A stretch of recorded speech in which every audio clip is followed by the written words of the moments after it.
अपने समाज से दूर करके अपने को पूरी तरह से सच्चा और अच्छा मुसलमान बना लो। जब तुम सच्चे और अच्छे मुसलमान बन जाओगे तो बस बताना ये चाहता हूँ कि तुम्हारी हालत क्या है होगी। वो कुरान में नक्शा मौजूद है, तुमने वो अमल नहीं किया, लेकिन मुसलमान का नक्शा अल्लाह ने कुरान में महफूज कर रखा है। मैं एक आयत करीमा और पढ़ करके अपनी बात को ख़त्म कर दूंगा।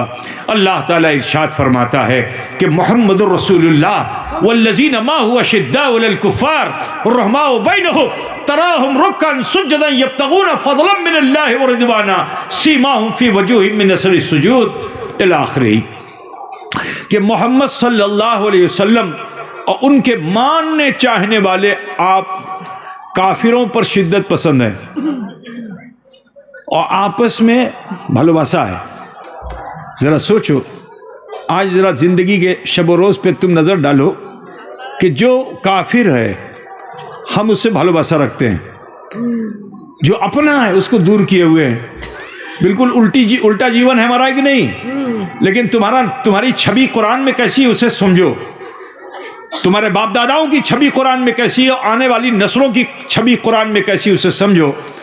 कि कुरान ये कह रहा है कि मोहम्मद रसूलुल्लाह वल्लज़ीना माहु अशिद्दाउ अलल कुफ़्फ़ार रहमाउ बैनहुम, काफिरों से शिद्दत पसंद होते हैं मुसलमान, आपस में भालोबासा होती है मुसलमान की।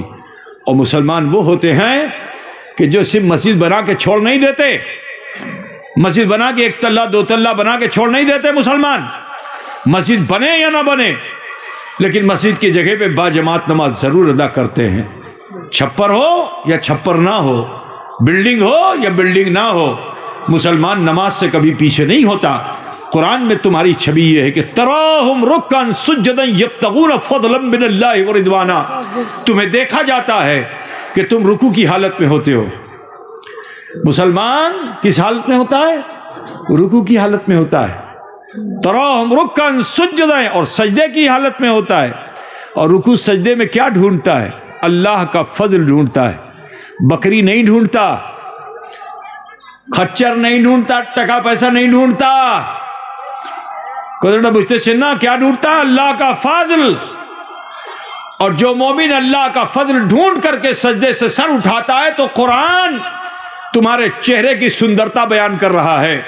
कुरान ये कह रहा है कि तराहुम रुक्कन सुज्जदन यब्तगून फज़लन मिनल्लाहि व रिदवाना सीमाहुम फी वजूहिहिम मिन असरि सुजूद, कि जब ये बंदा मोमिन इस हालत में सजदा करके और फिर अपने सर को उठाता है तो उसके पूरे चेहरे पर सजदे का असर होता है। सुभान अल्लाह। ठीक है ना? ये नहीं है कुछ लोग तो काला काला निशान बना लेते हैं, कहते सजदे का असर ले लिया है। पिटाई हुई है, बोलो ठुकाई हुई है ना। सजदे का असर पूरे चेहरे पे होता है। तो बुझते ना बाबा। अब जब मोमिन सजदे का असर ले लेता है तो फिर जब सुबह को वो अपना सर उठाता है, हर काफिर देख के मबहूत होता है। हाथ में तलवार लिए हुए काफिर हो, हाथ में रिवॉल्वर और पिस्टल लिए हुए काफिर हो, मेरा चैलेंज है कि किसी ऐसे सच्चे मोमिन के सामने आकर अगर वो कत्ल भी करना चाहेगा तो कत्ल नहीं होगा, बल्कि तीरे मिजगा का वो खुद मकतूल हो जाएगा। वो खुद मकतूल हो जाएगा। हाथों में रिवॉल्वर ठहरेगी नहीं, गिरेगी, और वो कदमों पे गिरेगा और पढ़ेगा कलमा ला इलाहा इल्लल्लाह मुहम्मद रसूलुल्लाह। तो लिहाजा ऐ मेरे भाइयों मेरी बहनों, तुम सबसे यही कहना है अपने जीवन में बदलाव लाओ। दूसरों को मत देखो, फिल्मी दुनिया के हीरो हीरोइन को मत देखो। यूके, जर्मनी, फ्रांस जैसी गैर महज़ब तहजीब को अपनाने की कोशिश मत करो। चाइना और जापान की तहजीब मत अपनाओ। जानते हो, तहजीब अपनाना है तो महबूब रहमान की तहजीब अपनाओ। तो जब महबूब रहमान की तहजीब अपनाओगे, कल्चर अपनाओगे, और इस्लामी लिबास में, इस्लामी रूप में, इस्लामी रंग में, इस्लामी ढंग में जीना शुरू कर दोगे, तो ये नफ़रतें जो आज कुफ़ार और मुशरिकीन तुमसे कर रहे हैं, फिर ये नफ़रत नहीं करेंगे। मैं बड़े चैलेंज के साथ कहता हूं, इनको सुधारना है। अगर जो तुम्हारे दुश्मन बन रहे हैं, इनको अगर सुधारना चाहते हो तो तुम सिर्फ सच्चे मुसलमान बन जाओ, अच्छे सच्चे मुसलमान बन जाओ, सच्चाई पे चलने लगो, झूठ बोलना छोड़ दो। शरीयत के मुताबिक जीवन यापन करने लगो।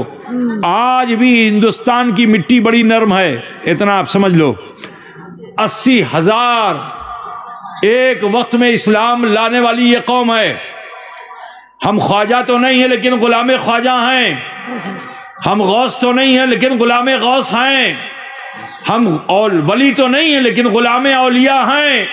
उन्हीं औलिया का रंग ले लो, किसी हथियार की जरूरत नहीं, तुम्हारे इसी किरदार से वो काफिर मुतासिर होगा, दुश्मनी को छोड़कर दोस्ती का हाथ बढ़ाएगा। मेरे अजीज, तुम मुसलमान हो, इसी इस्लामी तहजीब को वो भी अपनाएगा।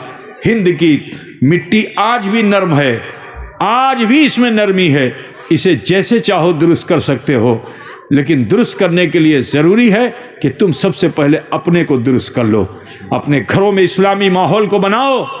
माँ बहन बेटियों को चाहिए कि खुद भी कनीज़े फातिमा बने, बीवी फातिमा के तरीक़े पे चलें, और अपने बच्चों को हसन और हुसैन को जिस तरह सैयदा फातिमा ने पाला था, कुछ वही ढंग तुम भी अख्तियार कर लो, ताकि जब ये बच्चा जवान हो तो गुलाम हुसैन बनकर खड़ा हो, गुलाम हसन बनकर खड़ा हो, शब्बीर और शब्बर बनकर खड़ा हो।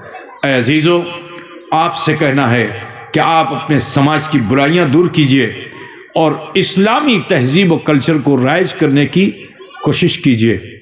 और ये शुरुआत करने के लिए ज़रूरी नहीं है कि तुम मुफ्ती साहब बन जाओ, तुम मुफ्ती साहब बन जाओ तभी ये सब होगा, नहीं। हर मोमिन के सीने में अल्लाह ताला ने एक ऐसा मुफ्ती रखा है जो उसे शरीयत की दावत देता रहता है, शरीयत की दावत देता रहता है, और उस पर अगर हम अमल कर लें तो बिल्कुल इस्लामी तरीके पे हमारा जीवन होगा। लेकिन हम उसकी कोथा को सुनते नहीं हैं।